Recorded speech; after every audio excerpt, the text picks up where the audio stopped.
Updating your email address on Temu is a straightforward process. All of these steps ensure your account information is current. Step 1. Log into your account. Visit the Temu website or open the app and log into your account using your current email address and password. Step 2. Access account settings. Once logged in, navigate to the account settings. This is usually found in the profile section, often represented by your profile picture or an icon. Step 3. Select email preferences. In the account settings menu, look for an option labeled email or email preferences. Click on this option to proceed to the email update section. Step 4. Enter new email address. Input your new email address in the designated field. Make sure to double check for any typos to ensure the email is entered correctly. Step 5. Save changes and verify it.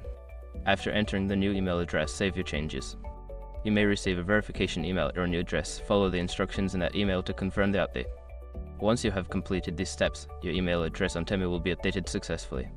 If you encounter any issues, consider reaching out to Temu's customer support for assistance.